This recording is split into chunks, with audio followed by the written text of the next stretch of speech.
안녕하세요, 선생님. 반갑습니다. 저는 서울 경여중에서 국어를 가르치는 강용철이라고 합니다. 네, 이번 유럽 연수에서 바로 세 번째 이렇게 인사를 드리게 되었습니다. 선생님들 이렇게 직접 실시간으로 좀 만나거나 또는 대면에서 만나기를 희망했는데 상황이 좀 여의치 않은 점 널리 이해해 주시면 좋겠습니다. 자, 우리 첫 시간에는 제가 한글 훈민정음 이야기를 했고요. 그 다음 강의에서는 선생님, 그 맞춤법에 대한 이야기를 했어요. 맞춤법 띄어쓰기 많이 혼동되고 어렵다 하더라도 긍정적인 마음으로 하나하나 차근차근 공부해 주시면 좋겠다는 말씀을 드리고 싶습니다.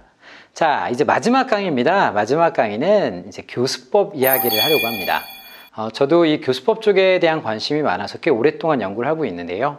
어떻게 보면 교수법이라고 하면 이런 것이죠. 어떤 음식을 우리 아이들이 잘 섭취할 수 있게 교사가 다양한 레시피를 구사한다면 훨씬 더 좋은 요리를 만들어서 아이들한테 제공할 수 있는 것처럼 교수법을 풍부하게 알고 정확하게 사용할 수 있다면 우리의 수업을 조금 더 빛나는 수업으로 만들 수 있다고 생각을 합니다. 그래서 선생님께서 교수법을 하나하나 배우실 때마다 다양한 요리의 레시피를 배우신다라고 생각하시면 좋을 것 같습니다. 일단 본격적인 티칭 스킬이나 구체적인 전략에 앞서서 최근 코로나19로 인해서 많은 분들이 온라인 수업을 하고 계신 것으로 알고 있습니다. 그래서 먼저 온라인 수업에 대한 노하우, 비법이라고 하죠. 비법을 좀 말씀드리고요. 또 한글 수업, 한국어 수업을 할 때 몇 가지 잊지 말아야 될 핵심 내용을 말씀드리고 나서 그 다음에 구체적으로 교환을 통해서 맛깔스러운 수업 기술과 전략에 대해서 공부해 보도록 하겠습니다. 먼저 한 가지 재미있는 질문을 드리고 싶은데요. 2019년에 교육부가 조사를 했어요. 어떤 조사를 했냐면 대한민국에 유튜브를 하는 교사가 몇 명인가를 실제 공문을 통해서 조사를 했습니다. 자, 2019년 12월에 통계가 나왔는데요. 대한민국 교사도 굉장히 많은데 유튜브를 하는 교사는 900명대로 통계가 잡혔습니다. 채널 수 또한 900 몇십 개로 채널이 나왔고요. 그런데 코로나로 인해서 대한민국의 교사들도 2, 3개월 만에 전 교사가 유튜버가 되는 놀라운 경험을 하게 되었습니다. 아마 한글학교 선생님들도 이 짧은 시간 동안 엄청난 혁신을 경험하셨을 거라고 생각합니다. 실제 한글학교의 구조를 저는 잘 알고 있는데요. 일주일에 한두 번 아이들이 오는 구조이고 매일 만나지 않는 상황이죠. 거기다가 온라인으로 수업을 해야 되는 상황이라 선생님들의 어려움도 굉장히 크실 거라고 저는 생각을 합니다. 아마 또 대면 수업에 익숙했던 수업 방식에서 온라인을 통해서 실시간 또는 동영상을 제공하는 구조로 가다 보니까 여러 가지 어려움도 발생하실 거라고 믿습니다. 하지만 한글학교를 하시는 모든 분들은 부정적 상황에서도 긍정을 꿈꿀 수 있는 분들이라고 저는 믿습니다. 그래서 좀 힘들고 어려운 상황이지만 하나하나 조금씩 우리가 서로 반올림할 수 있다는 마음으로 함께 이 어려운 시기를 헤쳐나가시면 어떨까 싶습니다. 이 수업과 관련해서 몇 가지 좀 팁이라고 할 수 있는데요. 조언을 좀 준비했습니다. 일단 온라인 수업 지금 하고 계실 텐데요. 몇 가지 부탁의 좀 말씀을 드리고 싶습니다. 일단 선생님, 온라인 활용 기술 매우 중요합니다. 실제 우리가 줌이라든가 구글 미트라든가 여러 가지를 사용하고 있는데요. 사실 우리 2, 3년 전만 해도 이걸 이용해서 수업한 적이 거의 없거든요. 그러니까 지금 선생님들께서는 아무래도 관심사가 어떤 사이트를 어떻게 이용하고 어떤 프로그램을 이용하는가에 대한 관심이 많으실 겁니다. 한국에서도 그렇습니다. 한국에서도 교사 연수의 대부분이 마이크로소프트의 팀즈라든가 구글 슛이라든가 또는 줌 사용하는 이런 연수들이 굉장히 많이 진행되고 있어요. 그런데 중요한 건 그런 기술만이 아니라 선생님의 수업을 디자인하는 게 더 중요하다고 저는 생각합니다. 그러니까 기술이나 기법은 조금 사용하다 보면 적응이 되실 거라고 생각을 합니다. 그렇기 때문에 기술 사용은 주변에 있는 한글학교 선생님 중에 잘 다루시는 분께 한번 물어보세요. 이거 어떻게 쓰는 거예요? 그럼 그분이 알려주지 않을 거예요. 이러진 않을 거예요. 그죠? 함께 모이셔서 아니면 또는 비대면으로 프로그램 사용법은요. 굉장히 빠르게 익히실 수가 있어요. 특히 최근에 유튜브를 검색해 보시면 어떤 프로그램 사용법이나 온라인 회의에 대한 노하우들, 비법들이 굉장히 많이 공개가 되고 있습니다. 그런데 개인적으로 저의 관심은 프로그램 사용법만큼이나 중요한 것이 나의 온라인 수업을 어떻게 설계하는가, 좀 멋있게 표현하면 나의 수업을 어떻게 디자인할 것인가가 더 중요하다고 생각합니다. 즉 나에게 주어진 시간이 40분, 45분, 50분이라고 할 때 그 내용들을 어떻게 설계하고 어떤 활동을 할 것인지 정말 돋보기를 들고 나의 수업을 정밀하게 설계하는 것이 더 중요한 시대가 되었다고 믿습니다. 그래서 몇 가지 또 조언을 좀 말씀드리자면 수업 설계를 하실 때 선생님, 우리 학생들, 아이들의 집중력의 시간을 잘 고려하시는 게 중요합니다. 지금 저는 개인적으로 이번에 강의를 받고요. 선생님들께 굉장히 존경을 표하게 됐어요. 왜냐하면 90분씩 유튜브 강의를 듣는 거는 전설적인 일이에요. 선생님 정말 대단하세요. 일반적으로 이 생각을 하셔야 돼요. 내가 만나는 한글학교 학생들의 집중력은 과연 몇 분인가를 잘 고민해 보시면 좋겠습니다. 선생님, 한국에 유명한 강의가 있다고 했는데요. 바로 세상을 바꾸는 시간 15분이라는 강의가 있습니다. 저도 연사로 딱 이렇게 섰더니요. 거기 앞에 화면엔 한 번도 나오지 않지만 시계가 놓여져 있고요. 15분에 딱 맞춰져 있습니다. 물론 사람들이 대부분 15분을 잘 지키지 않아요. 그 연사들 중에는 계속 이 얘기를 하면서 시간을 막 더 쓰는 경우 있어요. 마지막으로 말씀드리자면, 한마디만 더 하자면, 이상의 내용을 정리하자면 이러면서 계속 시간이 늘어나는 경우도 있는데요. 세바 씨의 경우는 15분 정도의 시간을 규칙으로 제공하고 있다는 거죠. 많은 분들이 아시는 테드 강의 있죠. TED, 테드. 그 TED도 원래 약자입니다. 그게 테크놀로지 엔터테인먼트 디자인의 약자인데요. 테드 강의도 시계가 놓여져 있는데 화면엔 나오지 않습니다. 테드 강의는 18분에 맞춰져 있다는 거죠. 아무리 명강사의 강의를 들을 때에도 성인들도 시간이 지나면 지날수록 집중력의 한계를 경험한다는 거고요. 그래서 18분 정도의 시간 동안 강렬하고 단순한 메시지를 전하라는 게 테드의 정신이라고 할 수가 있겠습니다. 자, 선생님, 지금 유아반, 초등반, 중학반 여러 학생들을 만나실 텐데요. 먼저 내 학생들의 집중력이 얼마나 되는가를 좀 판단해 보실 필요가 있어요. 실제 한글학교 수업의 어려운 점을 전 알고 있어요. 뭐냐면 한 학급 안에도 한국어를 잘하는 애가 있고 못하는 애가 있다는 거예요. 또는 선생님 설명을 잘 이해하는 친구가 있고 이해하기 힘들어하는 친구가 있는데 이 아이들을 실제 한 공간에서 하나의 수준으로 가르쳐야 된다는 거 결코 쉽지 않은 일이라는 걸 전 알고 있습니다. 그런 의미에서 집중력도 애들마다 굉장히 다를 수 있는데요. 만약에 40분 수업을 한다고 할 때에도 선생님께서 수업을 좀 이렇게 설계를 하세요. 15분 정도 내가 설명을 하고 5분 정도 아이들이 이야기를 하게 하고 5분 정도 실습을 한다라든가 학생들의 집중력의 시간을 고려해서 그 1시간의 수업을 정밀하게 디자인해 보시기를 권장합니다. 특히 제가 강조하는 것은 컨텐츠를 좀 다채롭게 구성하실 필요가 있어요. 예를 들어 앞에 10분은 선생님의 설명을 듣는 시간, 그 다음 몇 분은 아이들이 서로 의견을 나누는 시간, 또는 몇 분은 애들이 직접 써서 화면에 이렇게 들어 보이는 시간, 이렇게 수업에서 컨텐츠나 활동을 좀 다채롭게 구성하셔야만 우리 아이들이 온라인 수업에 대한 집중도가 좋아진다고 할 수가 있겠습니다. 그리고 또 하나 좀 꼭 말씀드리고 싶은 게 지금 대면으로 학생들을 만나기가 쉽지가 않죠. 직접 만나는 게 제일 아름다운 일이지만 어렵다고 하더라도요, 선생님 이런 건 한번 시도해 보시면 좋겠어요. 한글학교 개강하실 때 꾸러미를 좀 만드셔서 한 학기 동안 아이들이 미리 배울 학습지 같은 걸 꾸러미에 넣어주셔도 좋겠고요. 또는 뭐 이런 도구들 또는 소품들 같은 것도 이렇게 넣어서 하나의 꾸러미를 좀 만드시고 한글학교 시작하실 때 이렇게 드라이브 스루 방식으로 부모님이 와서 이 꾸러미를 가지고 가시는 것도 좋은 방법이라고 생각을 합니다. 요즘 한국의 많은 학교들도 역시 대면이 힘든 상황이기 때문에 이 꾸러미를 이용해요. 그리고 한국은 이렇게 택배 문화가 좀 잘 돼 있어서 꾸러미를 만들어서 택배로 그냥 보내는 경우도 있는데요. 특히 중요한 건 꾸러미 안에 그냥 학습 자료나 교구만 넣지 마시고요. 학생들한테 뭔가 긍정적인 마음을 심어줄 수 있는 엽서라도 하나 같이 써서 또는 편지라도 한 통 써서 넣어주시는 것을 적극적으로 추천하고 싶습니다. 학생의 입장에서도 이렇게 꾸러미가 와서 막 기대해서 열었는데 학습지만 이만큼 막 그럼 애들 이렇게 될 수 있기 때문에 아이들의 긍정적인 마음을 유도할 수 있는 좋은 문구나 좋은 편지글 같은 걸 하나 써서 선생님 마음을 담아서 넣어주시는 것도 좋겠습니다. 그리고 또 선생님 온라인 수업의 장점을 살리시기 위해서 어떤 것도 좋냐면 수업 중에 가정에 있는 소품을 활용해 보게 하시는 것도 되게 좋아요. 예를 들어 오늘 단어를 이렇게 쓰고 있으면 집에 있는 종이에 써서 같이 들어보게 한다든가 어떤 실물이 필요하면 집에 있는 무슨 물건을 가지고 가서 우리 같이 흔들어 볼까요? 이렇게 해서 학생들이 집안에 가정에 있는 도구를 활용해 보게 하는 방법도 좋습니다. 물론 어떤 가정에는 선생님 저희 집에는 없어요 라고 할 수 있기 때문에 있는 친구만 가져와서 한번 흔들어 볼까요? 이런 식으로 해서 학생들이 그런 활동에 부담을 갖지 않는 아주 섬세한 배려도 필요하다고 말씀을 드리고 싶습니다. 다시 말씀드리면 선생님이 선생님 수업의 디자이너가 되셔야 한다는 거 꼭 기억하시고요. 그렇게 하기 위해서 컨텐츠를 다양하게 활동을 다양하게 구성하라. 이 말씀을 꼭 드리고 싶었습니다. 그리고 온라인의 장점을 최대한 잘 살릴 수 있는 것이 바로 멀티미디어라고 생각을 합니다. 그렇기 때문에 아이들하고 온라인 수업 중에도 멀티미디어를 한번 활용해 보시면 좋겠어요. 그런데 잘 아시겠지만 실시간 수업 중에 동영상을 활용하는 경우가 있는데, 동영상은 활용을 해보시면 동영상에 이렇게 움직이는 경우, 이렇게 움직이는 경우도 있고요. 또는 뭐 소리가 안 나와요. 애들이 막 이런 아우성을 칠 때가 있기 때문에 동영상 같은 걸 수업 중에 쓰실 때에는 채팅창에 그 링크를 직접 인터넷 주소를 주시고 아이들이 보고 오게 하신다든가 하는 이런 운용의 묘가 필요합니다.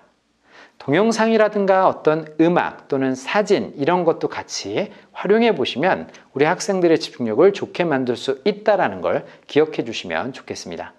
만약에 예를 들어 제가 한글 수업을 한다고 하면요, 유튜브의 영상을 활용할 수 있죠. 그런데 또 비법을 알려드리자면, 유튜브에 가서 가나다라고 치시는 것보다는 유튜브에 가셔서 EBS 키즈란 채널을 한번 찾아보시면 돼요. EBS 키즈. EBS 키즈 채널에 딱 들어가시면 우리 학생들한테 보여줄 만한 한글 영상 또는 유치원 활동 놀이 같은 게 채널별로 굉장히 잘 메뉴가 구성이 되어 있습니다. 그래서 유튜브에가 그냥 검색하시는 것보단 유튜브 EBS 키즈 사이트에 들어가셔서 거기에 좋은 영상의 주소를 우리 학생들한테 보내주시고, 자, 몇 분까지 보고 오세요 이렇게 하는 것도 하나의 방법이 될 수 있습니다. 온라인 상황을 오히려 최적으로 활용해 보십사 하는 그런 말씀이고요.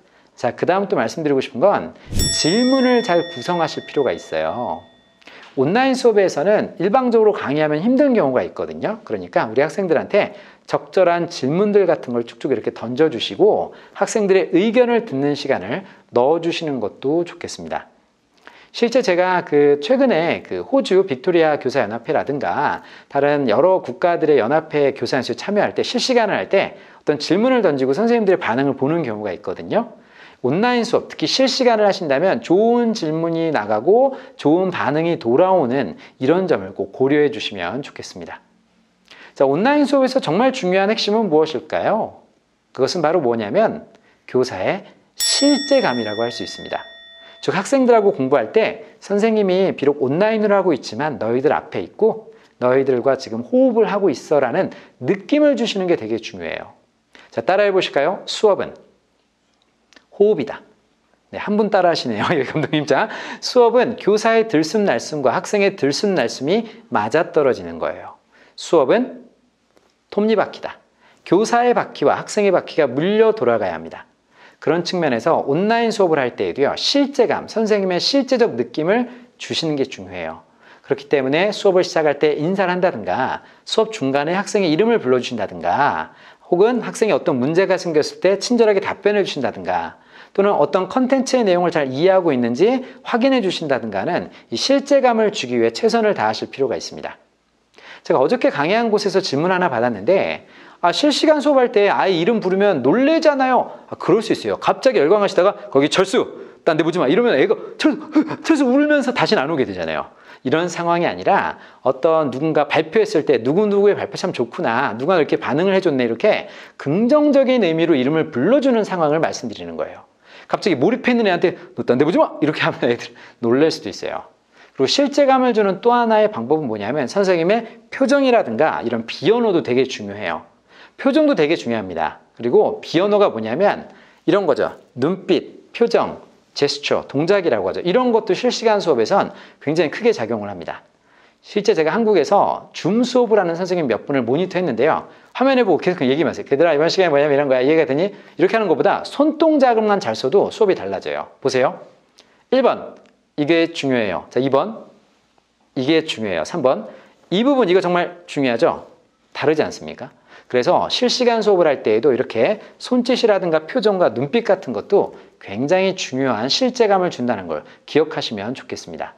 혹시 그 손동작의 중요성을 느끼시는지 모르겠는데요. 그 한국 프로그램 중에 탐사보도인 그것을 알려주마 뭐 그런 게 있어요. 거기 보면 진행자분이 손 모양을 기가 막히게 씁니다. 잘 보시면 갑자기 그런데 말입니다. 라든가 그뿐만이 아닙니다.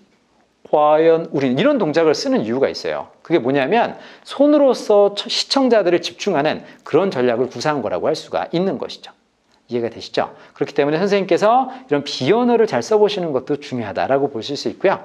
또 선생님 중에는 음색이 매력적이거나 아니면 어조라든가 이런 좀 이렇게 좀 좋은 준언어를 가지신 경우가 있어요. 비언어는 뭐냐면 아까 언어가 아닌 표정, 동작 이런 거고요. 준 언어는 언어에 입혀지는 어떤 요소인데 음색이 좋거나 성량이 좋거나 목소리 자체가 좀 좋은 분들도 온라인 수업에서는 굉장히 큰 장점이라고 할 수가 있습니다. 선생님, 그 대한민국에 굉장히 유명한 역사 강사 중에 설민석 씨라고 있는데요. 그분은 특히 이 준언어, 음색이라든가 억양 이런 부분들이 자기만의 특성이 있어요. 대한민국의 역사를 사랑하는 여러분, 설민석입니다. 이러면서 하는 이유가 제가 흉내낸 건데 그 강사의 학부 전공이 뭐냐? 연극영화과예요. 학부 전공이 역사가 아니라 연극영화예요. 그래서 목소리 자체에 굉장히 연극적이고 특색 있는 부분이 담겨 있어서 자기만의 시그니처를 만들었다고 할 수가 있는 거예요. 그래서 온라인 수업에서도 선생님의 최대한 그런 실제감을 주기 위해서 어떤 비언어나 준언어 같은 것도 활용해 보시면 좋겠다는 말씀을 드리고 싶습니다. 자, 그다음 온라인 수업에서 잊지 말아야 될 건 뭐냐면요. 실제 사이버상으로 수업이 진행되는 느낌이죠. 얼굴을 맞대고 하는 수업과는 좀 차이가 있어요. 그렇기 때문에 중간중간에 학생의 학습 과정을 잘 봐주셔야 돼요. 이게 무슨 얘기냐면 지금 우리가 수업하고 있는 내용에 대해서 아이들이 잘 이해하고 있는지 중간중간 점검을 해주시면 좋아요.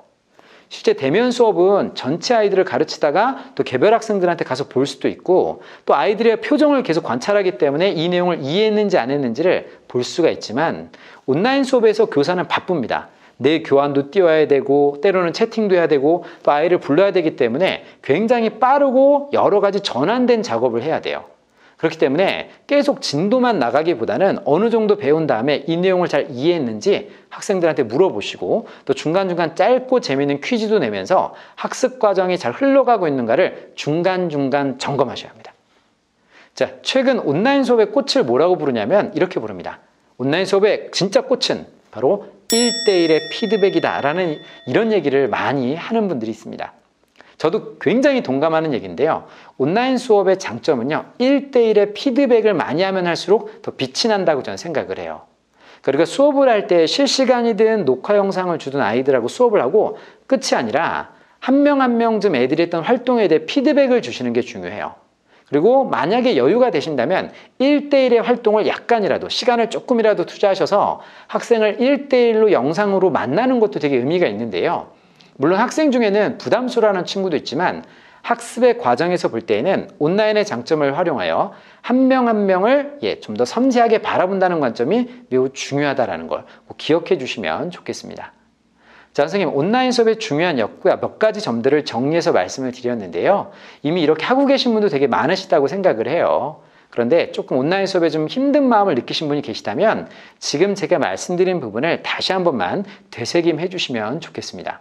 그리고 또 하나의 방법이 있는데요. 저는 제 온라인 수업 듣는 친구들한테 가끔 대놓고 물어봐요.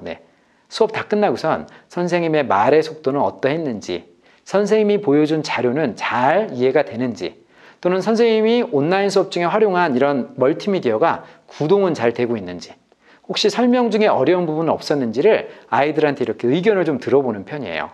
저는 개인적으로 좋은 수업을 하려면 그 수업을 듣는 학생들에게 귀를 기울여야 된다고 생각합니다. 제가 좋아하는 말 중에 이런 말이 있어요. 수업의 성공은 학생의 덕분이고 수업의 실패는 교사의 책임이다 라는 말입니다. 그렇기 때문에 좋은 수업을 하기 위해서 우리는 학생들의 이야기를 많이 듣고 제 수업에 계속 반영하는 것도 중요하지 않을까 싶습니다. 저는 진짜 상호작용은 이런 거라고 생각해요. 어떤 학습적인 측면에서는 제가 학생들한테 1대1의 피드백을 주고 또 제 수업에 대한 피드백은 아이들이 주는 것이다 라고 말씀을 드리고 싶습니다. 저도 지금 학교에서 온라인 수업을 굉장히 많이 하고 있는데요. 힘든 부분도 많지만 굉장히 의미도 있다고 생각을 하고요. 특히 온라인 수업에서 아이들을 제일 이렇게 잘 함께 갈 수 있는 방법 중에 하나가 칭찬과 격려 같아요.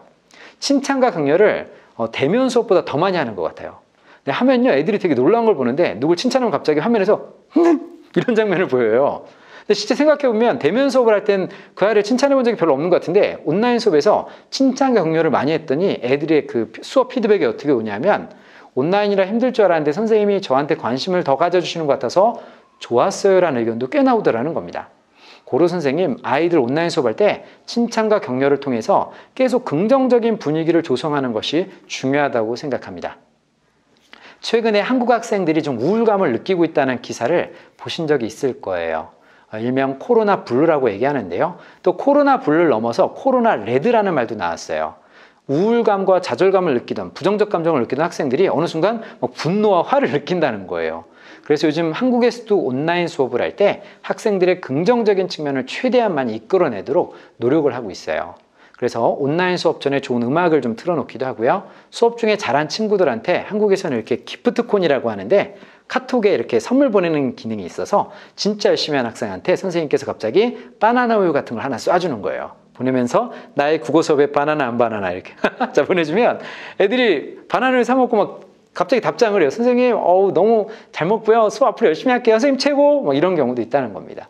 물론 모든 전 세계의 한글 학교 학생들한테 바나나 우유를 쏴줄 수 없지만 학생들을 칭찬하고 격려하는 게 중요하다는 얘기를 꼭 기억해 주시면 좋겠습니다. 이렇게 해서 몇 가지 중요한 온라인 수업의 핵심 요소를 말씀을 드렸습니다. 일단 모두가 어려운 상황에서 우리는 긍정을 꿈꾸는 사람들이라는 걸 잊지 않으셨으면 좋겠습니다. 자, 그 다음은 제가 국어국문 국어교육을 다 했고요. 또 여러 나라에서 한국어 교수법에 대한 이야기를 말씀을 드리고 있잖아요. 경험적으로 한국어 교수법에서 필요한 부분 몇 가지만 또 말씀을 드리도록 하겠습니다.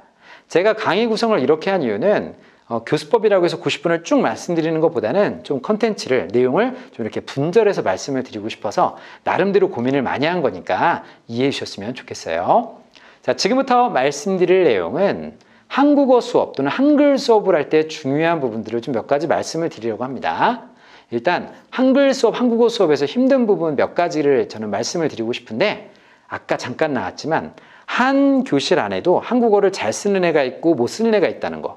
또 집에 갔을 때 어떤 친구는 한글 노출도가 많아서 한글을 금방 복습할 수 있는 친구가 있는가 하면 그렇지 않은 친구도 있다는 거. 이런 것들을 고려할 때 실제 수업에 어려움도 발생할 수 있어요. 특히 매일매일 가르치면 훨씬 나은데 그게 아니라 간헐적으로 일주일에 한 번씩 주기적으로 가르친다면 가르친 내용을 복습해 주는데 또 수업 시간에 대부분이 가는 경우도 쏟아지는 경우도 있다라는 겁니다. 실제 한글 수업, 한국어 수업에 어려운 점이 있다는 거 저는 아주 공감을 하고 있어요. 하지만 그런 상황이라 하더라도 선생님만의 분명한 비법이 있으실 거예요. 그 좋은 나만의 방법을 동료 선생님과 함께 공유해 보십사 부탁을 드리고 싶습니다. 자, 한글 수업, 한국어 수업에서 몇 가지 방법을 좀 말씀드리고 싶은데요. 유아라든가 초등 저학년 애들은 어떤 글자를 배울 때 몸을 이용하면 굉장히 반응도가 좋다는 연구 결과가 많습니다. 즉, 신체를 이용해서 글자를 만들어 보는 활동은 글자를 친숙하게 여기고 또 몸과 함께 움직이기 때문에 학생들의 몰입도가 좋다라는 것이죠. 또는 온라인 수업 중에도 이렇게 손가락으로 어떤 기호를 보낼 수도 있다는 것도 한번 참고해 보시고요. 자, 그 다음에 가족 이름표 같은 거 참 좋습니다. 개인적으로 아이들이 한글 배운 다음에 가족의 이름표를 이렇게 만들어준다. 되게 의미 있지 않습니까? 내 자녀를 한글 학교에 보냈는데 아이가 내 이름을 한글로 써서 이름표를 만들어줬다. 부모님의 마음으로도 굉장히 흐뭇할 것 같은데요. 즉 뭔가 문자를 배웠다면, 한글이나 한국어를 배웠다면 실제 상황에서 사용할 수 있게 하시는 게 굉장히 중요하다는 겁니다. 한글을 쓸 줄 아는 아이가 부모님의 이름을 한글 이름표로 만들어 선물했다. 얼마나 멋진가요? 또는 한국어로 배웠다, 뭔가 인사를 배웠으면 실제 그 인사를 사용해보게 한다. 이렇게 실제적 상황에서 써먹게 하는 것도 매우 중요하다는 걸 기억해 주시면 좋겠습니다. 그 다음에 한글이나 한국어를 처음 배우는 친구들한테 효과적인 방식이 어떤 이미지 카드라고 하죠. 그림이나 사진 있는 카드를 주고 이것에 맞게 이야기를 해보는 수업도 굉장히 좋아요. 이 이미지에 대해 아이들이 표현해보게 하는 수업 굉장히 좋습니다. 그러니까 우리가 글로도 언어를 배울 수 있지만 어떤 이미지 자료와 언어를 결합하는 이런 활동도 굉장히 효과가 높습니다. 그러니까 우리 아이들이 흥미를 가질 만한 어떤 사진을 딱 주시고요. 거기에 대한 설명을 써보거나 궁금한 점을 말해보거나 하는 어떤 멀티미디어를 이용한 통합적인 언어 활동을 해보시는 방법도 권장하고 싶습니다. 자, 한글을 배우는 초창기 학생들한테 어휘력을 늘리는 좋은 방법이 있는데요. 제가 직접 저희 집에 사용해서 아이들한테 효과를 봤던 그런 건데요. 저희 첫째, 둘째 아이가, 첫째가 중학교 2학년이고 둘째 남자 아이들은 초등학교 4학년인데요. 한글을 제가 따로 알려주지 않았어요. 많은 분들께서 아빠가 국어 선생님이 집에서 과외해줬나? 라고 생각하실 텐데 전혀 그렇지 않습니다. 어떻게 했냐면 집에 있는 사물에다가 아이가 직접 손으로 써서 사물에 이렇게 이름표를 붙이게 했어요. 의자, 냉장고, 이렇게 탁자 이런 거, 책 이런 거에 직접 자기가 글씨를 쓰거나 부모님이 그때만 도와주는 거죠. 모르는 것만 딱 해주고 글씨를 계속 이렇게 사물과 결합을 하게 했더니 실제 구체적인 사물에 대한 글자를 굉장히 빨리 습득하더라는 겁니다. 진짜 웃긴 얘기를 해드리면 퇴근하고 저는 여기 아빠라고도 붙이고 있었고요. 이름표. 여긴 뒤라고 티셔츠에 붙이고 있었어요. 글자를 생활하기 위해서. 이런 방법도 한번 생각해 보시면 좋겠고요. 좀 글자를 넘어서 이제 좀 대화를 하거나 문장을 좀 쓰는 학생들이라고 한다면 맥락과 상황을 주시는 게 되게 좋아요. 실제 어떤 시장에 가서 하는 언어 아니면 명절에 하는 말을 배웠다면 상황을 조성하세요. 상황 속에서 그 말을 자주 사용하게 하시는 게 매우 좋습니다. 그리고 선생님들께서 나는 한국어 능력이 뛰어나고 학생들은 배우고 있는 과정이라 일방적으로 가르치시는 쪽에 비중을 높이시는데 그게 아니라 지금 배우고 있는 학생과 배우고 있는 학생이 서로 말하게 하는 상황도 되게 좋아요. 그리고 끝나고 나서 거기에서 조언해 주실 부분만 조언해 주는 방식도 한번 해보시면 어떨까라는 생각을 합니다. 특히 언어 교육에서 정말 중요한 건 뭐냐면요. 실제 언어 교육만은 아니에요. 교육에서 정말 중요한 건 아이가 배운 내용을 자기 입으로 꺼내고 어떤 상황에서 쓸 수 있게 만들어 주시는 게 매우 중요하다고 할 수가 있겠습니다.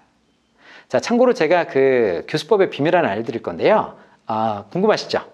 아니시면 말고요. 자, 언어 수업을 할 때는 어떤 상황을 주시고 그 상황에서 아이들이 대화하는 것들을 잘 메모해 놓으셨다가 그 학생한테 1대1의 피드백을 주시는 게 되게 좋아요. 아까 이 상황에서 이런 말을 했는데 이런 말도 가능해 라든가 이럴 때는 이런 말을 쓰는 거야 라든가 이렇게. 그리고 조언해 주실 때는 아이가 못한 게 10개라 하더라도 10개 다 하시면 안 돼요.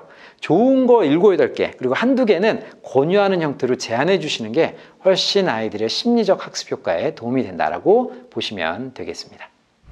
자, 이렇게 해서 지금 제가 온라인 수업의 중요한 점과 한국어 수업을 할 때 좀 우리가 잊지 말아야 될 몇 가지 내용을 말씀을 드렸습니다. 선생님들께 조금이라도 도움이 되시길 희망하고요. 이제 그 다음은 우리의 수업을 좀 더 맛깔스럽게 만드는 티칭 팁스에 대해서 알아보도록 하겠습니다. 자, 이번에는 선생님 맛깔스러운 수업 기술이란 주제로 함께 생각을 나눠보도록 하겠습니다. 지금부터 말씀드리는 내용은 꼭 온라인 수업만은 아니고요. 우리가 대면 수업 상황에서도 한번 함께 되짚어봐야 될 그런 핵심적인 교수법 전략이다라고 보시면 됩니다. 최근에 아마 많이 들어보셨겠지만 한국에서도 참여형 교수법이 많이 유행하고 있어요. 학습자 중심 교수법, 즉 학생들을 참여하게 하는 수업이 되게 많이 진행이 되고 있죠. 대표적인 예로 토익 토론, 프로젝트 수업, PBL, 거꾸로 수업 이런 것들 되게 많이 진행되는데요. 그런 수업 모형도 중요하지만 전 개인적으로 어떤 부분에 더 관심이 많냐면 교사가 수업을 진행할 때 가진 작지만 중요한 수업 전략에 조금 더 관심이 많습니다. 그래서 오늘 말씀드리는 내용은 선생님 스스로가 나의 수업을 찍어서 한번 되돌아보실 때 지금부터 제가 말씀드리는 내용이 잘 구현되고 있는가를 점검해 보시면 좋을 만한 내용으로 준비했습니다. 다채롭게 준비했어요. 전 친절하니까요. 그리고 한 가지 좀 조언해 드리자면 선생님 아마 나의 수업을 찍어서 보라는 얘기 되게 많이 들어보셨어요. 이게 상당한 용기가 필요해요. 실제 내가 수업하는 걸 찍어서 보면 부끄러워요. 일단 내가 아닌 것 같고 막 내 목소리 아닌 것 같아 부끄럽잖아요. 일단 그럴 수밖에 없는 게 나를 객관화해서 본 경험이 많지 않기 때문이고요. 또 하나는 목소리가 내가 아닌 것 같죠. 근데 왜 그렇죠? 내가 말할 때에는 이 말하는 소리를 같이 귀로 들으면서 목으로 울리는 소리를 같이 듣습니다. 내가 살아온 만큼 그 소리에 익숙한데 촬영된 영상의 목소리를 들으면 이게 누구야? 이럴 수 있다는 거예요. 일단 당황하게 되는데 실제 캠코더를 넣고 또는 스마트폰을 넣고 나의 수업을 찍어보는 거 굉장히 좋은 수업 성찰이라고 생각을 합니다. 그런데 비법이 하나 있는데요. 알려드릴까요? 말까요? 네. 이 비법을 실천하시기 쉽지 않긴 한데 진짜 한번 해보시길 권장하는데요. 그때 캠코더나 스마트폰의 대수가 중요합니다. 몇 대를 놓고 찍냐가 중요해요. 대부분의 선생님들은 한 대를 놓고 나를 촬영합니다. 그러면 한 대를 놓고 찍으면 나의 어떤 동작이나 칠판에 쓴 글씨, 어떤 나의 발언, 즉 이야기만 녹화가 되는데요. 정말로 수업 성찰을 제대로 하고 싶으시면 캠코더나 스마트폰을 세 대를 놓고 찍으셔야 돼요. 지금 많이 놀라셨을 것 같은데요. 뒤에 한 대, 이쪽에 한 대, 이쪽에 한 대. 즉 한 대는 나를 찍고 두 대는 학생을 찍었을 때 진짜 수업의 100%를 볼 수가 있어요. 한 대만 놓고 찍을 땐 나의 이야기만 녹화가 되지만 그때 학생들의 반응, 태도 이런 것들을 볼 수 있기 때문에 훨씬 더 정밀한 수업 보기가 된다는 거죠. 그래서 세 대를 촬영한 다음에 큰 화면에 이 세 개의 영상을 작게 만들어서 동시에 재생을 시키면 정말 나의 수업의 100%를 볼 수 있습니다. 물론 굉장한 용기가 필요하고 노력이 필요한데요. 전 개인적으로 내가 정말 수업을 잘하고 있는가 궁금하시다면 꼭 한번 도전해 보십사 부탁드리는 활동입니다. 자, 아무튼 그럼 지금부터 작지만 중요한 알찬 수업 기술들, 티칭 팁스에 대해서 알아보도록 하겠습니다. 일단 중요한 건 뭐냐면요, 선생님. 수업의 시작 부분이 매우 중요해요. 시작이 중요합니다. 그래서 학생들의 마음과 눈을 이끌어가는, 귀를 이끌어가는 작업이 필요한데요. 그걸 바로 동기유발이라고 합니다. 자, 선생님, 동기와 흥미의 차이점을 아십니까? 동기와 흥미. 자, 사전적인 뜻보다는 우리가 수업의 측면에서 차이가 있는데요. 보세요. 지금 저를 단순하게 보셨죠? 그건 단순 흥미예요. 단순 흥미. 갑자기 놀라신 분들이 계신 것 같아요. 죄송해요. 자, 그런데 이게 동기가 되려면 이 동자가 움직일 동자예요. 마음이 움직여져야 돼요. 그러니까 보고 끝나는 게 아니라 보고 계속 알고 싶은데 마음이 움직여져. 여기까지 가야만 동기유발이라는 거예요. 근데 많은 선생님들께서 수업을 하실 때 수업 앞부분에 아이들이 좋아할 만한 어떤 내용들을 막 이렇게 보여주시는데요. 이게 단순한 흥미가 돼서는 안 되고요. 그 재미있는 내용이 오늘 가르쳐야 될 내용과 연결지어서 아이들에게 배우고 싶은 마음을 이끌어야 된다. 이걸 꼭 기억하시면 좋겠어요. 많은 선생님들께서 그냥 단순 흥미에서 끝나시는 경우가 있는데 이런 얘기 하십니다. 딴짓하는 애들을 일단 주목하게 했잖아요. 그것도 좋지만 주목하게 한 다음에 계속 알고 싶은데 계속 마음이 움직여. 오늘 배울 게 뭐야? 라고 쭉 끌고 오시는 것까지가 좋은 수업의 도입이라고 할 수가 있겠습니다. 저는 참고로 대한민국 교사들이 하지 않은 희소한 경험을 했습니다. 선생님 깜짝 놀라실 텐데요. 교사 1년차부터 5년차까지 방학마다, 휴일마다 아니면 재량 휴일마다 배낭을 둘러매고 대한민국의 수업을 잘한다는 사람을 5년 정도 찾아다녔습니다. 아무도 안 놀라시는데요. 5년 정도 마치 수련을 하듯 대한민국의 수업을 잘한다는 선생님을 찾아다녔어요. 그때 아마 제가 받은 월급의 거의 대부분이 다 그 비용이 들어갔을 거예요. 돌아다니고 탐험하느라고. 수업을 잘하는 교사들의 공통점을 보았는데요. 일단 당연히 아이들을 사랑하고 수업하는 걸 즐긴다는 건 당연한 존재고요. 수업 시작할 때 아이들의 마음을 이끌어내는 능력이 탁월했어요. 그게 바로 동기유발 능력이 탁월했다는 거예요. 제가 몇 가지 경험한 이야기를 지금부터 해드리려고 하는데요. 먼저 동기유발하는 여러 가지 전략이 있습니다. 근데 전 학교 다닐 때 제 기억 속에 동기유발이 거의 없었어요. 선생님께서 들어오신 다음에 자, 자력 경례 인사는 오늘 며칠이야? 7일이요. 7번 책 읽어봐. 이런 경우가 되게 많았어요.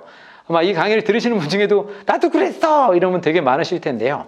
실제 조금만 생각을 바꾸면 학생들의 동기를 유도할 수 있는 방법이 굉장히 많다라는 겁니다. 참고로 저희가 소음공예라는 작품에 대해서 선생님들 어떻게 수업을 하시는지를 연구한 적이 있어요. 한 10분 정도가 오정희 씨의 소음공예라는 작품에 대해서 수업을 어떻게 하는가. 그 소음공예가 윗집에서 이렇게 소음이 나는 거예요. 드르륵 드르륵. 근데 알고 봤더니 그분이 장애인이었다라는 그런 반전의 내용이 있는데요. 절반의 선생님은 이렇게 수업을 하세요. 딱 들어오시면 얘들아 밥 먹었니? 네. 자, 72쪽 소음공예. 이렇게 하는 경우가 굉장히 많았어요. 정말 절반 이상은 그냥 학생들한테 그냥 이 내용을 왜 배워야 되고 어떻게 배우면 좋은지 설명보다는 오늘 배울 내용을 바로 알려주고 바로 수업이 진행되는 경우가 있었고요. 또 아주 특이한데 한 아주 특이한 퍼센트, 아주 소수의 적은 퍼센트의 선생님 중에는 애들을 특이하게 웃기는 선생님이 있어요. 소음공예를 가르치시는데 갑자기 들으시더니 소음들, 공예들, 자 오늘 소음공예 이러면서 갑자기 뭔가 특이하게 웃기는 선생님이 있어요. 그런데 저희가 봤던 선생님 중에 가장 기억에 남는 건 바로 동기유발을 되게 잘하는 선생님이셨어요. 등장하시면서 애들한테 자 우리 이웃 간의 사이가 좋은 사람 손 들어볼까요? 이렇게 손 들게 하시고요. 자 그렇지 않은 사람 손 들어볼까요? 손 들게 하시고요. 그 이웃 간의 사이 좋은 사례 나쁜 사례에 대해서 친구들과 이렇게 대화할 수 있는 시간을 주시고요. 그 다음 상황을 주시더라고요. 여러분 우리가 아랫집 사람들인데요. 위에서 계속 드르륵 드르륵 소리를 해요. 어떻게 하면 좋을까요? 애들이 막 얘기합니다. 그래요. 오늘 이런 상황을 담은 작품 72쪽 소음공예 시작하죠. 자 어떠신가요? 네. 어떤 선생님께 배우고 싶으신가요? 첫 번째요. 72쪽 소음공예 담은 아니면 두 번째요. 소음 들어가 공예. 자 그런데 중요한 건 우리 학생들한테 배우고 싶은 마음을 조금이라도 유도할 수 있는 교사가 훨씬 더 좋은 수업을 할 수 있다는 거예요. 우리 학생들의 입장에서는 이 컨텐츠의 내용을 강제로 배워야 되는 상황인데요. 그래도 이 컨텐츠하고 학생들의 연결고리를 만들어주는 것이 저는 동기유발이라고 생각을 합니다. 그러니까 선생님께서 수업을 하실 때 이렇게 아이들한테 좋은 질문을 던지거나 어떤 체험 이야기를 꺼내거나 어떤 상황을 제시해 보시는 게 매우 좋다라는 겁니다. 제가 과거에 그 수학을 배웠던 경험을 말씀드릴 건데요. 혹시 강의를 들으시는 분 중에 수학을 가르치고 계시거나 수학을 좋아하는 분들 저에 대해 오해하시면 안 돼요. 제가 수학을 비하하려는 게 아니라 진짜 제 경험담인데요. 제가 수학을 맞으면서 배웠던 그런 세대의 사람이에요. 제가 88년도에 중학생이라고 말씀드렸으니까 나이가 예측이 되실 거예요. 그렇죠? 저 고등학교 때 굉장히 유명한 수학 선생님이 계셨는데 이걸로 유명하셨어요. 체벌로. 지금 끄덕이시는 분과 아니신 분들의 세대 차이가 확 나는데, 그러니까 수학을 맞으면서 배운 세대라고요. 제가 서울에 오는 인문계 고등학교를 나왔는데 저희 고등학교가 대통령 아들이 다녀 굉장히 유명한 고등학교고요. 또 하나는 그 때리는 선생님으로 유명한 학교인데 이분이 수학 시간에 딱 등장하시면 칠판에 문제를 한 대여섯 개 쓰세요. 그리고 번호대로 부르십니다. 딱 쓰시고 오늘 며칠이야? 7일입니다. 7번, 17번, 27번 나와. 이렇게 얘기하세요. 근데 또 계속 가다 번호가 일관성이 있어야 되는데 한번 틀어요. 7번, 17번, 27번, 37 아니고 38. 그 다음 다시 47 이런 식이에요. 기억하셔야 될 게 수업에서 적절한 긴장감은 때로 수업의 윤활유가 되지만 지나친 불안은 수업을 방해합니다. 고로 그 선생님의 수학 시간은 공포의 시간이고요. 제 번호가 호명될까 안 될까 막 걱정했던 그런 상황이었어요. 또 애들이 문제를 맞히면 생존하고 틀리면 지옥을 경험하는 게 추억의 수학 수업이었던 기억이 있는데요. 제가 수업 여행을 떠날 때 그 5년 중에 한 분의 수학 선생님을 만났는데 그분을 잊을 수가 없어요. 왜냐? 수업의 동기유발이 너무나 뛰어났기 때문이에요. 자, 어느 작은 아주 산골학교의 선생님이셨고요. 이게 20몇 년 전 얘기죠. 그러니까 기억이 가물가물한데 평균 할인 확률을 수업을 하신대요. 어떻게 하시나 너무 궁금해서 맨 뒤에 의자로 그렇게 앉아서 수업을 봤는데요. 이분이 딱 등장하시더니 칠판 한 구석에 3만 몇천 원이라고 딱 쓰신 거예요. 그러면서 학생들한테 질문을 던지시는 거예요. 여러분 3명, 4명이 레스토랑, 음식점에 가서 먹은 음식의 값입니다. 이러시는 거예요. 그다음에 이번에는 통신사 할인카드가 있었어요. 한국에선 통신사 할인카드가 할인이 좀 되는 게 있는데 플라스틱 카드 딱 붙이시면서 이 카드를 쓰면 음식값의 몇 프로가 할인이 됩니다. 이러시는 거예요. 그리고 종이 쿠폰을 만들어 오셨더라고요. 그걸 딱 붙이시면서 이 쿠폰을 쓰면 음식값의 몇 프로는 할인되는데 세금 몇 프로를 따로 내야 합니다. 마지막으로 10,000원짜리를 딱 붙이시면서 현금을 냈을 땐 이런 혜택이 있어요. 자, 어떻게 할지 의논하세요. 애들이 막 난리가 났어요. 왜? 생존이니까요. 먹고 살아야 하니까요. 애들이 막 의논하다 선생님 답 뭐예요? 라고 하는데 이분의 말씀이 더 멋있었어요. 이 문제의 답은 지금 알려주지 않을 거고요. 이따 수업 끝날 때 알 수 있어요. 라고 하고 수업을 하셨습니다. 그 수학 수업을 참가하는데 자는 애는 한 명도 없었고요. 다들 흥미진진하게 듣더라고요. 그리고 수업 끝날 때 다시 처음 문제를 딱 오시더니 여러분 아까 처음에 냈던 이 문제의 답 같이 풀어보죠. 이 문제의 답은 뭡니다. 애들이 막 난리가 났어요. 저는 굉장히 놀라운 장면을 봤어요. 선생님께서 앞에 던지신 그 질문 하나가 수업 전체를 끌어가는 강력한 힘이 되었다는 것이죠. 그리고 많은 분들이 또 오해하시는 게 수업의 동기유발은 수업의 앞부분이라고만 생각하셨지만 그 선생님의 수업 시간은 수업이 진행되는 내내 아이들의 마음을 이끌어가기 위해 최선을 다하셨다는 거 매우 인상적이었습니다. 자, 선생님 지금 이 강의를 들으시는 분들 저건 한국 수업의 사례야 라고 생각하실 수 있는데 제가 말씀드리는 초점은 어떠한 수업을 하더라도 학생들의 마음을 이끌고 학생의 마음을 움직일 수 있는 고민을 많이 하셔라 라는 얘기를 하는 겁니다. 특히 동기유발 전략에 여러 가지가 있어요. 어떤 질문을 던질 수도 있고 어떤 체험 이야기를 꺼낼 수도 있고요. 또 어떤 상황을 줄 수도 있고요. 또 한글 수업이나 어떤 역사 수업은 멀티미디어 자료를 활용하실 수도 있습니다. 이렇게 그냥 수업 시작할 때 바로 내용에 들어가시기보다는 내용을 가르치시기보다는 아이들의 마음을 이끌 수 있는 어떤 전략을 고민해 보십사 부탁드리고 싶습니다. 자, 아마 여기서 교수법을 배우시고 또 연구하시는 분 되게 많으실 것 같은데요. 우리도 어떤 수업을 하다 보면 교수법을 자연스럽게 익히게 되죠. 중요한 건 교수법은 학생을 항상 중심에 놓고 내 학생이 이 내용을 배울 때 어떻게 하는 것이 좋을까를 끊임없이 고민하는 것이다라는 걸 기억해 주시면 좋겠습니다. 자, 그 다음 동기유발도 중요한데요. 또 하나 중요한 게 지난 시간에 배운 내용을 확인하는 전시학습 확인도 매우 중요합니다. 지난 시간에 배운 내용을 기억하게 하라 라는 내용인데요.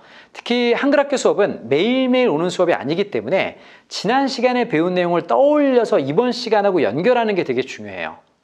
그런데 어떤 분들은 이런 얘기를 하세요. 일주일 만에 만나서 지난 시간에 배운 거 가르쳤더니 이번 시간에 수업이 끝났어요. 맨날 진도가 안 나가요. 이런 분도 계시는데요. 실제 지난 시간에 배운 내용을 떠올리게 해야만 이번 시간에 배울 내용과 연결선이 강해진다라고 할 수가 있어요. 저는 몇 가지 방법을 말씀드리는 거고요. 이 방법에 대한 취사 선택은 선생님들의 몫인데요. 전 나름대로 저만의 전시학습 확인 방법을 사용합니다. 저는 이런 방법을 쓰는데요. 지금 한국의 수업 상황을 떠올리시면 돼요. 제가 수업에 딱 들어가면 한 학생이 나와 있어요. 얘 이름이 뭐냐? 바로 얘는 오늘의 전문가라는 친구예요. 네. 그럼 제가 진도를 확인하고 출석부를 설명하는 동안 오늘의 전문가 친구가 지난 시간에 배운 내용을 친구들한테 2, 3분 동안 퀴즈로 내야 합니다. 설명하는 게 아니라 퀴즈를 해요. 그런데 물론 퀴즈를 잘 내는 애도 있고 못 내는 애도 있어요. 어떤 애 어색해서 문제 낼게 얘들아 이건 뭐지? 이렇게 하는 경우도 있어요. 되게 웃긴 장면도 많이 봐요. 문제 낸 다음에 애가 맞추면 잘했어 이러고 사탕을 주는 경우도 있고 아무튼 오늘의 전문가가 뭔가 배운 내용을 얘기하는데요. 제가 놀라운 걸 발견했어요. 제가 지난 시간에 배운 내용을 설명하는 것보다 친구가 퀴즈 낼 때 애들이 더 잘 들어요. 왜? 얘가 잘하나 못하나 뚫어지게 쳐다보는 거예요. 근데 아주 재밌게도 오늘의 전문가가 끝나고 나서 애들이 집에 갈 때 이제 이런 느낌을 많이 갖는데요. 퀴즈를 잘 냈던 못 냈던 간에 집에 갈 때 아까 나 그 말 좀 해볼 걸 이런 마음이 든다는 거예요. 이게 바로 공식적 말하기의 본능이 깨어나는 거고요. 또 지난 시간에 배운 내용을 제가 역할을 하면서 지금 이번 시간과 연결하는 그런 활동을 하는 것이죠. 물론 우리가 한글학교 수업에서 이렇게 한다는 게 쉽지 않다는 걸 알고 있어요. 왜? 매일 만나는 애들이 아니고 한 명을 나오라고 하면 걔가 그날 결석할 가능성이 높아요. 안 가! 이러고 가능성이 높아요. 하지만 이렇게 뭔가 학생들이 지난 시간에 배운 내용을 이렇게 한번 되새겨보게 하는 것도 시도해볼 만한 방법이라는 걸 말씀드리는 거예요. 참고로 제가 이 오늘의 전문가 알려드렸다고 해서 선생님께서 반드시 성공한다는 보장은 없어요. 왜? 학생이 다르고 상황이 다르니까. 하지만 이 성공의 비법이 하나 있는데 알려드릴까요? 말까요? 네. 감독님들 끄덕이시는 것 같아서 말씀드리면 첫 번째 발표하는 친구가 되게 중요해요. 첫 번째 발표하는 애가 기준이 됩니다. 오늘의 전문가의 기준. 제가 학교 국어 수업 때 잘하고 싶어서 그 반에 제일 똑똑한 애를 오늘의 전문가로 시키면 얘는 집에서 과잉 준비를 해요. 나와서 퀴즈 내봐 그럼 갑자기 나와서 선생님 저는 파워포인트를 할게요. 갑자기 이런 애가 있어요. 막 파워포인트를 하는 애가 있어요. 그런가 하면 아무 준비도 없는 애가 순서 메뉴 나와서 계속 서 있어요. 이러고 안 했어. 애 들어가. 이러고 들어가는 경우도 있어요. 그래서 발표하는 애를 미리 만나 수준을 맞춰주면 이게 유지가 되기도 합니다. 제가 중학교에서만 20년 넘게 있다 보니까 중학생들과 소통을 되게 잘해요. 특히 남학생 있잖아요. 남학생은요 대답을 안 하고 몸으로 대답하는 애가 있어요. 안 했어? 그럼 들어가. 이러고 들어가는 애도 있어서 소통을 되게 잘하는데 이렇게 지난 시간에 배운 내용을 떠올려 보게 하는 것도 좋고요. 우리 학생들이 배운 내용을 말하게 하는 것도 좋아요. 또는 지난 시간에 배운 내용을 정리하게 이런 방법도 써요. 2명, 3명씩 짝꿍을 지어주고 가위바위보 시켜요. 가위바위보! 그럼 이긴 사람 자야! 그러잖아요.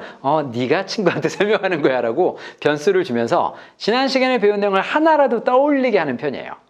또 한국어 수업을 할 때는 지난 시간에 어떤 어휘들이 있잖아요. 초성만 몇 개 딱 써놔요. 자, 우리 지난 시간에 배운 건데 맞춰볼까요? 이렇게 어떠신가요? 이런 식으로. 지난 시간에 배운 내용을 떠올려서 이번 시간 연결하게 하게 한 방법도 함께 고민해 보시면 좋겠습니다.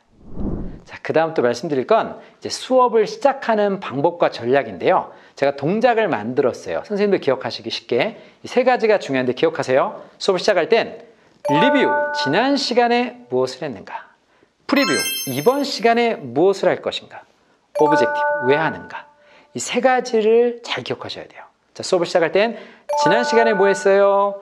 이번 시간에 뭐 할 거예요? 왜 하는 거예요? 이 3가지를 수업 시작할 때 항상 안정적으로 배치하시는 게 좋습니다. 일단 지난 시간에 뭐 했는가를 떠올리면서 애들이 기억력에 파지 효과, 연상 효과가 있고요. 또 하나는 이번 시간에 뭐 하는가는 지난 시간과 연결을 지어주고요. 왜 하는가? 이거를 함께 할 때 우리 아이들이 수업에 대한 좀 더 방향성이 생긴다라고 보시면 되겠습니다. 자, 동작 따라해 보세요. 유치한 거 아니에요. 자, 지난 시간에 뭐 했는가? 이번 시간에 뭐 하는가? 왜 하는가? 그렇다고 또 애들 앞에서 야, 봐! 지난 시간에 뭐 했고 이번 시간에 뭐 하는데 왜 하는 거야? 다 따라! 이렇게 안 하셔도 돼요. 항상 이 동작을 만들어 드리는 이유는 선생님이 항상 습관화하시라고요. 지난 시간에 뭐 했고 이번 시간에 또 혼자 막 이러신 경우 있어요. 애들이 뭐 하세요? 그럼 아니야. 이런 경우가 있는데 한번 이런 것도 생각해 보시면 좋겠습니다. 잘 때 생각나요? 자, 그 다음은 교수법에서 중요한 게 바로 수업을 재밌게 진행하는 거예요. 재밌게. 이건 모든 교사들의 꿈이라고 할 수 있지만요. 결론부터 내려드리면 선생님, 수업을 재밌게 늘 진행하는 건 쉬운 일이 아닙니다. 저는 개인적으로 개그맨들이 학교에 와서 수업한다고 했을 때 늘 웃긴다고 저는 생각하지 않습니다. 네. 실제 수업을 재밌게 진행하는 건 쉬운 일이 아니에요. 네, 그러니까 어떤 분들은 나 수업이 너무 재미없어 어떻게 해요? 라고 하시는데요. 너무 그런 심적인 부담을 갖지 않으셔도 됩니다. 특히 교수법에 보면 수업을 재미있게 하기 위해서 유행어를 구사한다, 유머를 쓴다는 게 실제 있어요. 그런 전략도 있어요. 그런데 선생님, 이거 쓰셨다가 실패할 가능성도 높습니다. 예를 들어 드릴게요. 갑자기 수업하는 중에 여러분 선생님이 재밌는 얘기 해줄까요? 그 선생님이 어제 보신 유머가 있어요. 인터넷 유머. 했어요. 그때 애들의 반응은 이런 일이 생기면 선생님은 좌절하세요. 내가 이걸 왜 했지? 라고 생각을 하는 경우가 있어요. 근데 선생님, 이 유머가 실패할 가능성이 높은 게 뭐냐면 선생님의 유머의 코드와 학생의 유머의 코드는 다른 거예요. 이해하시겠습니까? 그래서 늘 아이들을 이렇게 뭔가 재밌게 하는 건 쉬운 일이 아닙니다. 제가 부탁드리는 건 뭐냐면 이런 유행어를 구사하거나 유머를 구사하는 경우는 물론 성공한다 하더라도 그건 단편적인 재미고 분위기를 전환하는 재미예요. 진짜 중요한 수업의 재미는 학습 컨텐츠, 배우는 내용에 대한 재미를 주는 게 중요해요. 배우는 내용에 대한 재미. 물론 여러 가지 교수법에서 수업을 재밌게 하기 위해서 유머를 구사하고 유행어를 사용하고 또는 교사의 사적인 체험을 넣는다든가 아니면 어떤 멀티미디어를 활용하면 수업이 재밌어져요 라고 얘기해요. 하지만 더 중요한 건 그런 부분도 있겠지만 배우는 그 내용에 대한 재미를 느끼게 하시는 게 중요합니다. 느끼게 하시는 게 중요해요. 자, 다시 한번 말씀드리지만 어떤 분들은 전 선천적으로 유머 감각이 없어요. 괜찮아요. 그럴 수 있어요. 오늘 배울 내용에 대해서 아이들이 몰입할 수 있는 방법은 무엇인가를 더 고민하시는 게 좋습니다. 자, 여기서 재미있는 퀴즈를 하나 좀 내드리고 싶은데요. 과연 유머 감각은 선천적일까요? 후천적일까요? 자, 손 한번 들어보실게요. 선천적이다. 바로 후천적이다. 바로 두 개 다다. 자, 좋습니다. 참고로 그 유머 교수법과 같은 이런 책들이 미국 쪽에 좀 많이 나와 있어요. 근데 보면은 답이 되게 중간 줄타기를 합니다. 선천적인 면이 없지 않으나 후천적인 노력으로 길러줄 수 있다. 이런 답을 되게 많이 해요. 그러면서 그 책 보면 맨 뒤에 본인들 문화센터에 주소가 있어요. 와서 유머를 배워라. 이런 경우도 있는데요. 실제 유머 감각은 개인마다 굉장히 차이가 커요. 그렇기 때문에 너무 수업에 어떤 유머가 없어서 고민돼요. 그거보다는 가르치는 그 내용, 아이들이 배우는 내용의 재미를 끌어들이는 고민을 더 하시면 좋겠습니다. 갑자기 마음이 홀가분해지셨죠? 자, 그 다음에 중요한 또 수업의 어떤 전략은 온 오프라인 방법들을 모두 쓰시면 좋다는 건데요. 지금 이 교환은 이미 코로나 터지기 전에 완성이 된 교환입니다. 이게 뭐냐면 때로 우리가 대면으로 수업을 하더라도요. 때로 상황에 따라 온라인도 함께 병행하시면 좋다라는 건데 아마 이 내용이 코로나로 인해서 우리는 또 많은 시사점을 얻게 됩니다. 앞으로 이제 교육 현장은 코로나 이전과 이후로 완전 달라질 거라고 생각을 해요. 선생님들 또한 온라인 플랫폼에 익숙해졌기 때문에 이제 대면 수업과 온라인 수업의 그 교집합을 찾거나 접점을 찾는 것이 중요한 한글학교 수업의 과제가 아닐까라고 생각을 합니다. 제가 온오프라인 수업을 할 때 가장 강조하는 것 중에 하나는 선생님의 자료 관리예요. 자료 관리. 자, 이런 경우 있으시죠? 유아반을 가르치셨어요. 그럼 1년 동안 만드신 학습 자료들 되게 중요하잖아요. 파일 관리를 잘 해놓으셔야 나중에 온라인으로 수업을 하시든 오프라인으로 수업을 하시든 유리하다는 거예요. 참고로 온오프라인 수업을 하시기 위해 선생님의 준비사항은 아주 쉽게 설명드릴게요. 탐색기 관리를 잘 하세요. 어떤 분들은 내 컴퓨터 탐색기 열어보면 온갖 새가 살고 있어요. 가마우지, 고니, 까치, 또 까마귀는 재수없다고 지는 분도 계신데 이렇게 되면 수업을 잘할 수 없어요. 파일을 딱 열었을 때 선생님만의 방식으로 직관적으로 빠르게 정확하게 자료를 찾을 수 있도록 자료 관리를 잘 하시는 게 매우 중요한 시대가 되었습니다. 그렇기 때문에 선생님께서 탐색기를 열어보시고 그 학년별로 또는 학교급별로 만들어 놓은 자료들을 체계화해서 관리하셔야 대면 수업을 하시거나 온라인 수업을 할 때 매우 편리하다는 걸 꼭 기억해 주시면 좋겠습니다. 아셨죠? 자, 그 다음 또 말씀드리고 싶은 전략은 바로 선생님의 판서입니다. 판서. 온라인 수업을 하실 때는 파워포인트에 글자를 올려주거나 아니면 화이트보드 같은 걸 화면에 띄워서 이렇게 써주시는 경우가 많죠.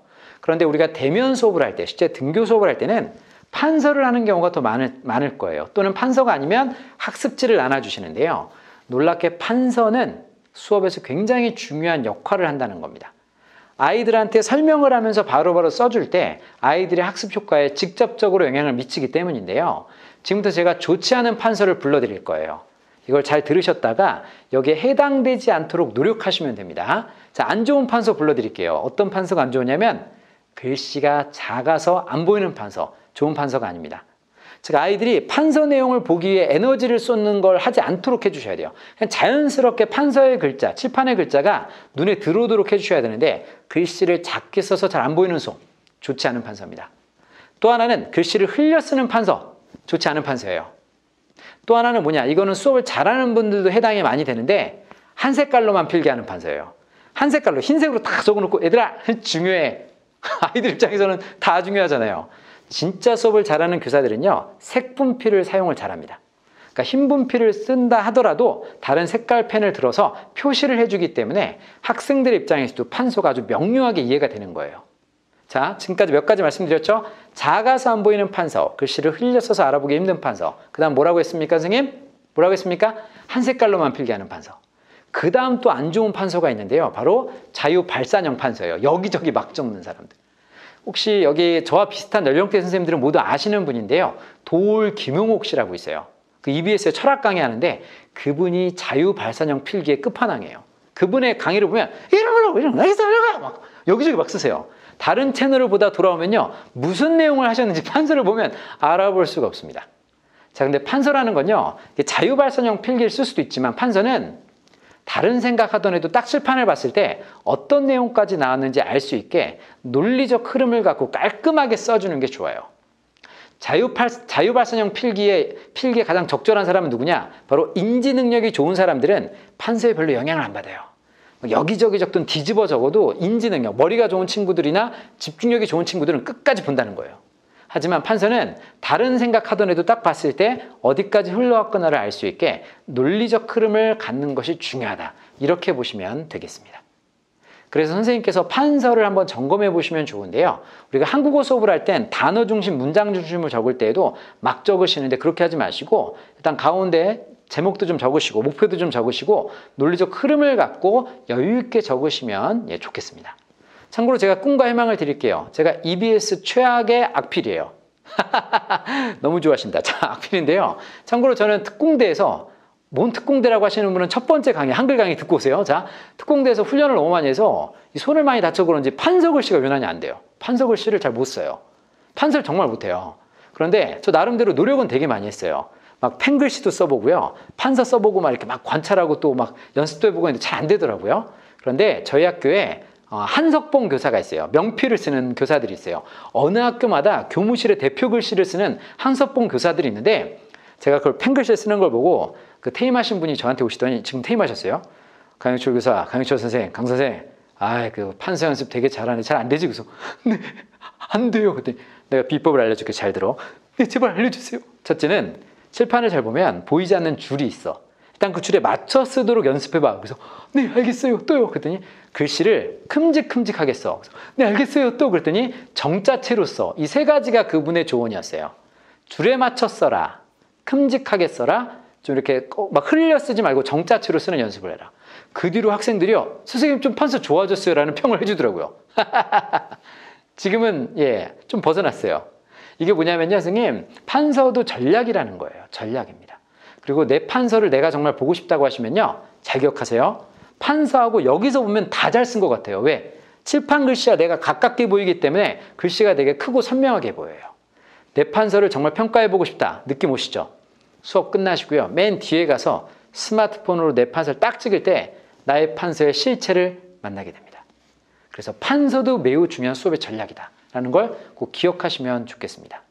실제 수업을 잘하는 교사들은요, 수업 계획을 짤 때 판서를 어떻게 할 건가에 대한 계획도 짠다는 거 꼭 기억하시면 좋겠고요. 또 제가 좋은 판서의 조건처럼 하나 더 알려드리는 게, 때로 이렇게 줄글로, 즉 문장으로만 설명하지 마시고요, 이미지를 활용하세요.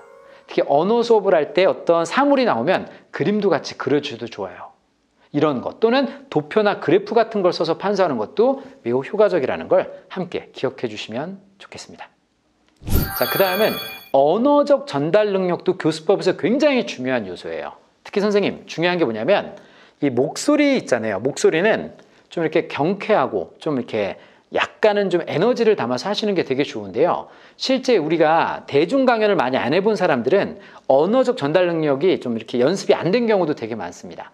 자, 시간상 제가 4가지의 비법을 알려드릴 건데요. 속도, 어조, 성량, 받침 발음, 이 4가지를 기억하세요. 속도가 되게 중요한데요. 특히 한글학교 학생들 잘 보셔야 돼요. 아이들의 연령이 낮을수록 좀 속도를 천천히 또박또박 해주셔야 돼요. 그런데 이제 일반적인 교수법에선 1분에 100단어를 구사하는 속도를 이야기하는데요. 생각보다 1분에 100단어가 되게 좀 느린 듯한 느낌이 있어요. 제가 1분에 100단어를 구사하는 속도로 해볼게요. 안녕하세요. 반갑습니다. 오늘 이 시간에는 이 정도의 느리기예요. 좀 느린 느낌이죠. 최근에는 좀 1분에 한 130, 140단어 이 정도의 속도를 많이 하시는데요. 또 제가 이 말씀 드렸다고 어떤 분은 선생님께서 얘기하시는 거 녹음해서 단어 수 세실래요? 너무 힘들죠. 그게 아니라 속도에서 중요한 건 따라하세요. 완급 조절. 빠르게 할 부분과 느리게 할 부분을 조절하시는 게 중요해요. 예를 들어 화면에 지금 밑에 줄 읽어볼게요. 일정하게 에너지 넘치는 목소리와 태도 이렇게 얘기하는 것보다 완급 조절, 에너지 넘치는 목소리와 태도 어떠세요? 다른 느낌이죠. 완급 조절, 속도의 완급 조절. 두 번째는 어조입니다. 한글 학교 수업할 때 어조는 그냥 가족한테 이야기하는 자연스러운 어조를 쓰시면 돼요. 참고로 어조의 끝판왕은 누구냐? 유치원 선생님. 따라갈 수가 없어요. 유치원 선생님의 구연 동화를 보면요. 어조의 끝판왕. 토끼와 거북이가 최고죠. 네. 물론 이렇게 한국 고등학교에서 이렇게 수업을 한 다음에 애들이 난리 날 거예요. 삶의 변둥이 애들 토할지도 모르는 다음에 다시 돌아와서 어조는 가족한테 하는 자연스러운 어조. 세 번째는 성량, 목소리의 크기. 일단 내 학생들한테 전달력 있게 할 수 있는 성량 연습을 하시고요. 혹시 선생님 중에 선천적으로 성대가 약하거나 성량이 적은 분들은 마이크를 쓰는 것도 한번 고려해 보실 필요가 있습니다. 자, 네 번째가 바로 아까 받침 발음이라고 했어요.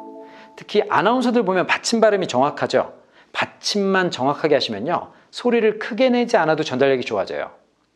제가 한국에서 학생들한테 책 읽으라고 하면 받침이 부정확해서 이렇게 읽어요. 철수야, 가깝게 웅얼웅얼 되죠. 근데 받침이 정확하면 소리를 아주 살짝 내도요. 잘 들려요. 보세요.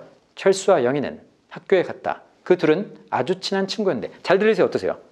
잘 들리시죠? 이게 바로 전달력이에요. 받침 발음을 연습하셔야 합니다. 자, 그럼 어떻게 연습하시면 되냐? 네, 소리내어 책 읽기 정말 좋습니다. 소리내어 책 읽기. 그러니까 선생님께서도 책을 읽으실 때 소리내서 읽는 연습을 좀 많이 해보시면 받침 발음이 굉장히 좋아진다는 걸 꼭 기억해 주시면 좋겠습니다. 자, 그 다음은 선생님 주의 집중을 높이는 전략인데요. 지금 보여드리는 화면은 일반적인 전략이에요. 꼭 이 방법을 다 쓰시라는 게 아니라 들어보시다가 그래 이런 전략을 쓰면 좋겠다라고 생각이 되실 때 한 번씩 생각해 보세요. 먼저 수업을 시작할 때 어떤 주제를 주고 아이들이 이야기하게 할 때 주의가 집중된다고 합니다. 그리고 두 번째는 요거는 고학년들한테 좀 효과적인데요. 1분 노트 같은 걸 주고 오늘 배울 주제에 대해서 아는 내용을 써보거나 생각나는 걸 적어보게 한다. 이런 것도 괜찮은 방식입니다. 자, 그 다음에 세 번째는 우리 학생들의 실제 생활과 관련 있는 이야기가 나왔을 때 훨씬 더 주의가 집중된다는 거예요. 그러니까 예를 들어서 교과서에 환율이 나왔을 때 환율의 정의는 1달러는 얼마고 이렇게 하는 것보다 네가 지금 해외여행을 가기로 했어. 자, 10달러가 있는데 10달러를 어떻게 환전하면 이런 식의 어떤 생활과 관련된 얘기를 할 때 아이들의 주의가 확 생긴다는 거예요. 자, 네 번째는요. 어떤 아이들이 너무 필기 중심의 수업을 할 때 필기가 많으면 집중이 안 된대요. 그럴 땐 필기 개요를 미리 학습지에 제공하고 학습지로 주거나 미리 공지해 주고 수업에 집중하게 하는 방법도 있다고 합니다. 자, 그 다음에 주목하셔야 되는데요. 사례나 예시가 등장할 때 우리 아이들은 더 집중하게 돼요. 사례나 예시. 그러니까 어떤 내용을 얘기하고 구체적인 사례를 들었을 때 훨씬 애들이 이해를 잘하고 주의를 집중하게 된다는 것도 함께 기억하시면 좋겠습니다. 자, 그 다음에 우리가 일주일에 한 번 만나는 아이들이잖아요. 아이들의 관심을 유도하는 방법 중에 하나가 퀴즈 같은 걸 내시는 것도 굉장히 좋다는 것도 함께 생각하시면 좋겠습니다. 자, 그 다음에 말씀드릴 부분은 바로 질문법인데요. 이거는 오늘 강의에서는 다 다루지 못할 것 같고요. 선생님, 질문법에 대한 연구를 좀 하시면 좋은데요. 그 선생님께서 네 아니요 질문을 많이 하시는지 한번 생각해 보셔야 돼요. 네 아니요 질문도 수업 상황에서 필요한데 너무나 많이 남발되는 경우가 있다는 겁니다. 제가 한국 수업의 사례를 들려드리면 되게 웃긴 얘기가 될 수 있는데요. 자, 이제 점심시간이에요. 4교시입니다. 이제 바로 점심시간인데 끝나는 종이 딱 굴렸어요. 선생님께서 책을 덮으시면서 자, 오늘 여기까지 질문이 있습니까? 절대 없어요. 근데 여기 앞에 앉은 애가 손을 들면 선생님 아까 그 애들이 야! 그렇게 원망합니다. 그죠? 이런 경우 보신 적 있으시죠? 이 경우도 선생님께서 책 덮으시고 자, 질문 있습니까? 이게 정말 질문을 받겠다는 의도인지 끝내겠다는 확인인지 생각해 보셔야 합니다. 수업에서 네, 아니요 질문은 꼭 필요한 경우만 사용하시고요. 애들이 배운 내용을 말할 수 있게 하는 그런 질문이 훨씬 좋다는 걸 꼭 기억해 주시면 좋겠습니다. 그리고 혹시 내 교실에선 질문이 잘 살아나지 않아요 이런 분이 계시는데요. 그러면 질문을 단계화하셔라 라는 조언도 해드리고 싶어요. 무슨 얘기냐? 선생님이 이 수준의 질문을 던졌을 때 이 반에서 이 내용을 아는 몇 명이 있다 하더라도 얘기를 잘 안 하는 경우가 있어요. 그런데 만약에 여기 낮은 수준부터 질문했을 때 모든 애들이 대답을 합니다. 다음 조금 수준을 올리면 대답하는 애 있고 못하는 애 있죠. 그리고 최고급 단계의 질문을 던졌을 때 몇 명이 대답하면 애들의 반응은 이런 반응이 나와요. 여기엔 어떤 심리가 숨어져 있냐면 보세요. 나는 몰라서 하나도 대답 못하는데 쟤 잘한다고 계속 대답하면요. 얄미워요. 근데 보세요. 저도 대답했어요. 그래야 대답했는데 조금 수준이 올라갔을 때 대답하는 애 있고 못하는 애 있고 또 진짜 훌륭한 질문 나왔을 때 대답하는 애 있으면 대단한데 이런 마음이 되는 거예요. 여기에 숨겨진 심리는 아이들이 질문에 대해서 한두 번이라도 대답을 하면 질문에 대해 허용하는 마음이 생긴다는 겁니다. 나의 질문법은 괜찮은지 한번 고민을 해보시면 좋겠습니다. 자, 그 다음 화면에 또 어떤 부분들을 말씀드릴 거냐면요. 선생님의 수업을 점검하는 내용들의 체크리스트를 좀 올려놓았는데요. 이런 부분도 시간 날 때 한 번씩 좀 잘 살펴보시면 좋겠습니다. 특히 우리 교사들이 또는 교육자들이 수업은 많이 하는데 내 수업을 되돌아보는 경우는 좀 적거든요. 그렇기 때문에 나의 수업이 어떤지 학생들의 의견도 좀 들어보시고 때로는 평가 도구를 이용해서 이렇게 체크를 해보시는 것도 굉장히 중요하다고 생각을 합니다. 자, 선생님, 수업은 누구의 눈으로 봐야 할까요? 교사의 눈으로 봐야 할까요? 학생들의 눈으로 봐야 할까요? 참고로 저는 생각을 바꾸는데 꽤 오랜 시간이 걸렸는데요. 교사를 시작하는 초창기에는 이 공간을 무조건 교실이라고 생각했어요. 그래서 내가 가르칠 내용과 자료만 준비했어요. 나 중심으로. 그런데 어느 순간 수업 여행을 5년 정도 떠난 뒤에 이 공간이 교실인 것만큼 중요한 게 학습실이라는 생각을 하게 되었어요. 나의 학생들은 어떻게 배우고 학습을 하고 성장하는가. 그래서 수업을 짤 때에도 제가 가르치는 내용에 대해 우리 학생들이 어떻게 이해하는가를 조금 더 깊이 있게 바라보게 되었습니다. 자, 이렇게 해서 짧은 시간 동안 여러 가지 티칭 스킬들에 대해 말씀을 드렸는데요. 이미 모두 알고 계신 내용일 수도 있습니다. 한 번 정도 나의 동기유 발은, 나의 질문은, 나의 주의 집중은, 나의 학습지는, 나의 언어적인 측면은, 나의 비언어적인 측면은 어떠한가를 정말 냉철하게 바라보시는 것도 필요하지 않을까 싶습니다. 자, 이제 마무리 말씀 드리려고 하는데요. 선생님, 이번에 3번의 만남을 통해서 선생님들과 이렇게 소통하게 되어서 굉장히 감사하게 생각을 합니다. 비록 직접 만나지 못했지만 선생님들과 마음을 함께 나누고 싶다는 말씀 드리고 싶습니다. 그리고 제가 회장님을 통해서 이메일과 연락처를 공개해 드릴 거예요. 왜? 더 소통하고 싶어서요. 언제든 함께 생각 나누고 싶다면 연락 주시면 되겠습니다. 이메일을 알려드릴게요. 네, 행운의 편지 이런 건 보내지 마세요. 네, 아셨죠? 그리고 마지막 인사 말씀은 이건데요. 좋은 교육자가 되고 좋은 삶을 살기 위한 비밀을 하나 말씀드리고 이제 마무리 인사를 하려고 합니다. 선생님, 좋은 교육자가 되고 한글 학교가 잘 되고 또 좋은 아이들한테 좋은 이미지로 남으려면 이게 제일 중요한데요. 그건 뭐냐? 선생님이 건강하셔야 합니다. 몸도 건강하시고 마음도 건강하시고 정신도 건강하셔야 합니다. 교육자가 몸이 힘들면 절대 수업을 잘할 수 없고요. 마음이 힘들면 아이들한테 쏟는 에너지가 줄어듭니다. 정신이 힘들면 내가 지금 하고 있는 한글 학교에서 의미를 찾기가 어렵습니다. 고로 선생님, 이 연수 끝나시고요. 비싼 거 드십시오. 코로나 때문에 못 나가요 그러실 것 같은데 비싼 거 드시고요. 좋아하는 거 즐기시고요. 우리 학생들을 만날 때 선생님의 긍정 에너지, 행복 에너지를 제일 많이 채우는 게 최고의 교수법이라는 걸 꼭 기억해 주시면 좋겠습니다. 선생님들의 건강을 늘 기원하겠습니다. 고맙습니다.